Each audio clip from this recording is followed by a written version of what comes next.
बच्चों नमस्कार, आपका बायोटेक चैनल में स्वागत है। तो बच्चों आज जो है लाइव जैसा कि ब्लड का पार्ट चल रहा है और आज ब्लड का पार्ट 7 है वो। तो ब्लड के पार्ट 7 में आज है लाइफ स्पैन ऑफ ब्लड कार्पस्कल्स और इसकी हिंदी होती है रुधिराणुओं का जीवन काल।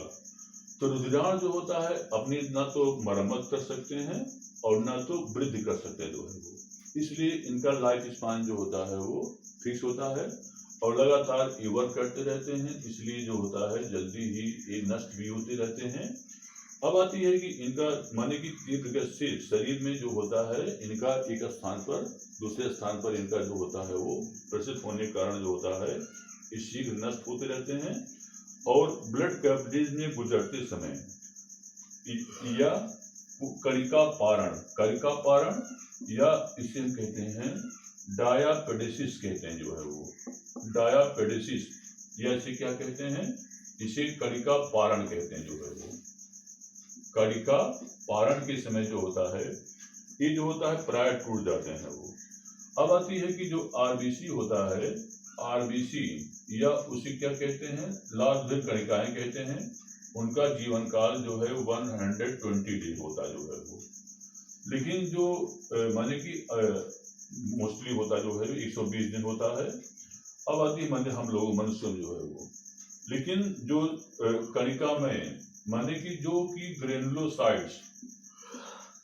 ग्रेनुलोसाइट्स जो WBC होते हैं उनका जो जीवन काल होता है वह मुश्किल से 1 से 4 दिन माने 1 to 4 डे होता जो है वो।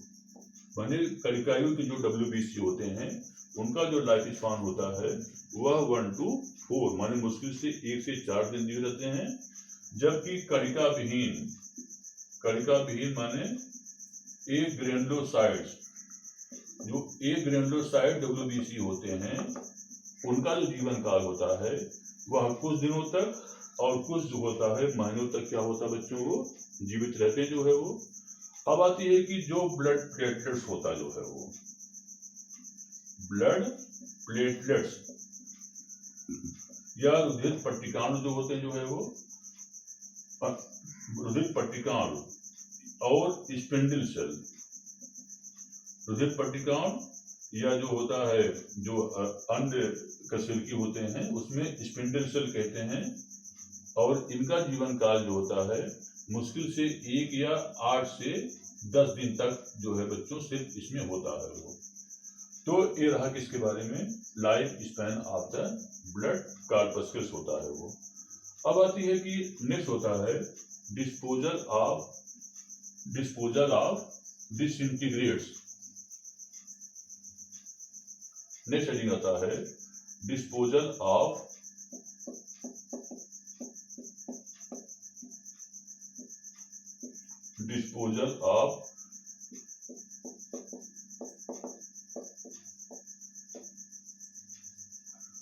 Disintegrated blood कार्पस्कल्स।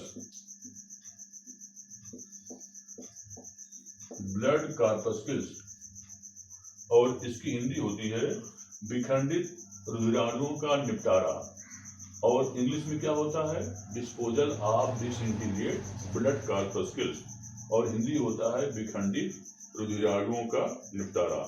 तो अशक्त एवं मरणासन्न लाल रुधिराणु जो होते हैं उनका विखंडन उस समय होता है जिस समय कि हमारे लीवर माने यकृत, अगला होता स्प्लीन माने प्लीहा होता जो है वो, और बोन मैरो माने होता है अस्थिमज्जा होती है। बोन मैरो की महीन रुधिर केशिकाओं से क्या होता है वो गुजरते रहते जो है वो, और इसीलिए प्लीहा माने जो हमारा स्प्लीन होता है, स्प्लीन को जो है इसको ग्रेवियार्ड कहा गया है वो, उसे जो है ग्रेवियार्ड या उसे हम कब्रगाह कहा कहते हैं जो है वो। अब आती है कि इस अंगों में उपस्थित जो माइक्रोफेजेज होती जो है वो, माइक्रोफेजेज और इन अंगों की जो महीन रुधिर वाहिनियों की दीवार से लगी हुई कुछ विशेष प्रकार की सेल और इसे कहते हैं reticulo endothelial. Reticulo endothelial cells होती हैं जो है वो की जो है भक्षी कोशिकाएं या फैगोसाइट्स होती हैं जो है वो फैगोसाइट्स होती हैं वो। ये क्या काम करती हैं? ये ध्वस्त जो आरबीसी होता है उसको माने कि ध्वस्त आरबीसी का भक्षण करके और इसमें एक विशेष प्रकार का प्रोटीन जिसे कि हम हीमोग्लोबिन प्रोटीन कहते हैं वो। तो हीमोग्लोबिन प्रोटीन को जो होता है दो प्रकार में, एक तो हीम आयरन और सेकंड होता है ग्लोबिन प्रोटीन। तो हीम आयरन और ग्लोबिन प्रोटीन में जो होता है इसे तोड़ देती हैं जो है वो। और इस प्रकार के इसे क्या कहते हैं? इसे लाल रुधिराणुओं का हेमोलिसिस कहते हैं वो। इसे जो होता है लाल रुधिराणुओं का इसे हम क्या कहते हैं वो? हेमोलिसिस या रक्ताडुलन कहते हैं जो बच्चों जो है वो। अब आती है कि इसमें जो होता है जो हीम जो होता है दोबारा मुक्त हो जाता है वो, जो कि दोबारा जो होता है आरबीसी के निर्माण मतलब हीमो निर्माण में फॉर्मेशन करता है। और जो होता है माने कि जो हीम आयरन होता है नए आरबीसी के निर्माण में भाग लेता है। और ग्लोबिन का विखंडन इसके घटक एमिनो अम्ल में हो जाता है। माने ग्लोबिन जो होता है इसका विखंडन इसके घटक एमिनो अम्ल में हो जाता जो है वो। अब आती है कि ये जो ग्लोबिन होता है, अब ग्लोबिन जो होता है तो इसे बिखर जाता है, लेकिन जो हीम आयरन जो कि उपयोग नहीं हो पाता है इसका अंश एक विशेष प्रकार का पिगमेंट जिसको बोलते हैं बाइलिवर्डिन, ये कहलाता है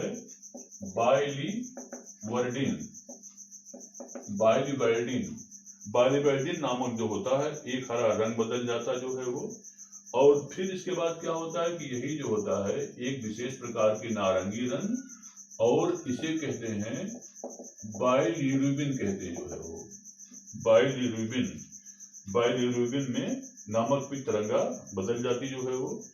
अब आती है कि यकृत कोशिकाएं जो है इसी से रुधिर में से ग्रहण करके इसे पित्त में बदल देती जो है वो। और पित्त के साथ जो होता है यह आहार नाल में पहुंच जाता जो है वो। और बड़ी आंत के जो जीवाणु होते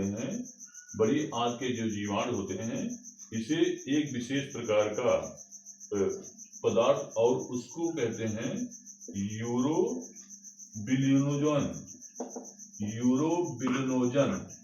में इसको जो होता है बदल देते हैं जो है वो। अब यूरोबिलिनोजन जो होता है यह आंत से अवशोषित होकर के वापस जो होता है फिर रुधिर में पहुंच जाती हैं वो। अब आती है कि रुधिर में यह यूरोबिलिन नामक पीली रगा में बदल जाती जो है वो, जिसका कि यूरिन के साथ जो है उत्सर्जन हो जाता है वो। और शेष यूरोबिलिन जो होता है वह ईस्टरकोबिलिन एक विशेष प्रकार का पदार्थ, और इसे कहते हैं ईस्टरकोबिलिन नामक भूरी रंगा में बदल करके यह मल के साथ बाहर निकल जाती है वो। और मल में जो स्मेल आती जो है वो इसी के कारण देखिए मल में जो स्मेल आती इसी कारण आती जो है वो। तो बच्चों इतना रहा इसके बारे में रहा डिस्पोजल ऑफ द डिसइंटीग्रेट जो होता है वो ब्लड कॉर्पस्कल्स का जो है वो। अब आता है कि नेक्स्ट हेडिंग आती है हेमोलिसिस और production of new blood कॉर्पस्कल्स।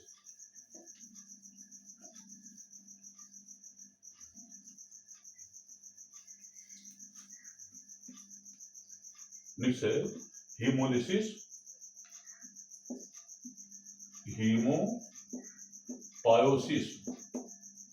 hemopoiesis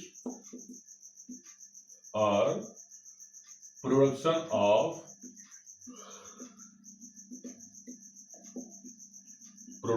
of new blood corpuscles। तो हेमोपायोसिस और इसकी हिंदी होती है रुधिरोत्पत्ति, और इंग्लिश होता है हेमोपायोसिस और production of the new blood corpuscles. तो माने क्या मतलब कि अल्पायु होने के कारण 1% लाल, 1% लाल और 30% जो होता है WBC प्रतिदिन जो होता है, डेली जो होते हैं हमारे बॉडी में समाप्त होते रहते हैं जो है वो, इसलिए इनका निर्माण भी जो होता है आवश्यक होता जो है वो। अब आती है कि रुधिराणुओं का निर्माण निरंतर उत्पादन भी क्या होता है वो आवश्यक होता है, और यह कुछ संयोजी ऊतक होता जो है वो, इसलिए इसको हम जहाँ पर निर्माण होता है इसलिए इसे हम क्या कहते हैं, इसे हम हीमोपायोटिक टिश्यूज कहते हैं जो है वो, हीमोपायोटिक टिश्यूज कहलाता है वो।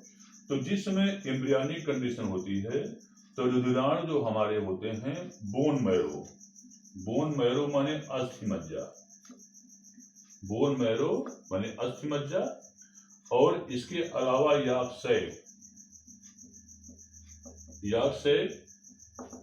लीवर और स्प्लीन,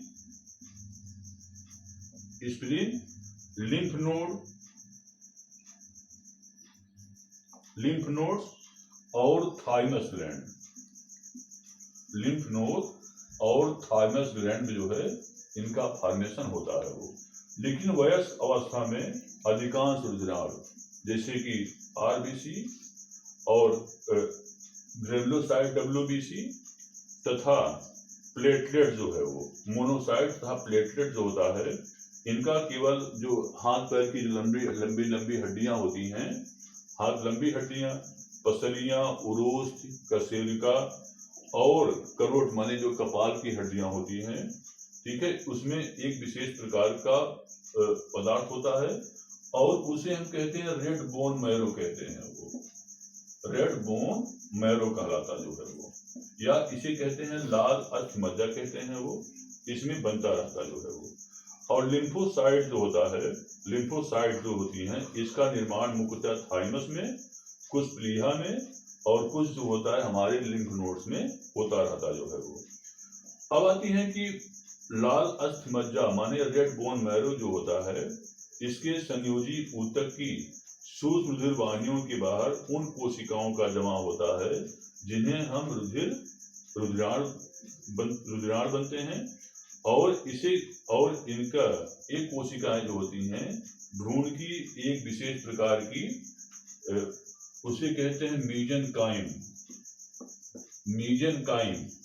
तो मीजनकाइम में जो है इसकी व्युत्पन्न होती है, और इसीलिए इसे क्या कहते हैं, इसे हम हीमोपायोटिक स्टेम सेल कहते हैं वो, ये कहलाता है हीमोपायोटिक ये स्टेम सेल कहलाता जो है वो। बहुत इंपॉर्टेंट पॉइंट होता है हीमोपायोटिक स्टेम सेल क्या होता जो है वो। अब आती है कि इनके प्रोलिफरेशन और डिफरेंशिएशन से विविध प्रकार के जो होता है रुधिराणुओं में रूपांतरित होने वाले 5 प्रकार के हेमोसाइट सेल होते हैं वो। नंबर एक होता है, उसे कहते हैं इराइथ्रोब्लास्ट कहते हैं वो। नंबर 1 होता है इराइथ्रोब्लास्ट कहलाता जो है वो, इराइथ्रोब्लास्ट होता जो है वो। और नंबर 2 होता है माइलोब्लास्ट होता जो है वो। और नंबर 3 होता है मोनोब्लास्ट होता है। और नंबर 4 होता है लिम्फोब्लास्ट होता है वो, लिम्फोब्लास्ट। और नंबर अगला होता है मेगाकैरियोब्लास्ट होता जो है वो। तो इराइथ्रोब्लास्ट जो होता है वो, इससे जो होता है इराइथ्रोसाइट सेल। अब आती है कि माने इतने प्रकार के सेल होते हैं जो है वो। तो ये जो होता है माने क्या काम करते हैं जो है वो, जिससे कि इतना सेल होते हैं, और इसको क्या कहते हैं हीमोपायोटिक स्टेम सेल कहलाता बच्चों जो है वो। अब आती हैं कि जो रुधिराणु की तो माइलोब्लास्ट कोशिकाएं जो होती हैं, माइलोब्लास्ट कोशिकाएं, इससे तो न्यूट्रोफिल, इओसिनोफिल और बेसोफिल बन जाता बच्चों जो है। माने जो माइलोब्लास्ट सेल होती हैं इससे न्यूट्रोफिल, इओसिनोफिल और बेसोफिल कोशिकाएं, ठीक है। अब आती है जो माइलोब्लास्ट होता है, जो मोनोब्लास्ट होता है जो है वो, इससे जो होता है मोनोसाइट में जो है वो, और लिम्फोब्लास्ट जो होती हैं वो, इससे लिम्फोसाइट कोशिकाएं रूपांतरित हो जाती है वो। और जो मेगा कैरियोसाइट्स होता है, जो मेगा कैरियोब्लास्ट होता जो है ये मेगा कैरियोसाइट सेल, और इसके विखंडन से 2000 से 3000 जो होता है वो प्लेटलेट्स में विखंडित हो जाते हैं। बच्चों आज के लिए इतना ही पर्याप्त है वो, अभी वीडियो से बात बताएंगे। लाइक करना, धन्यवाद।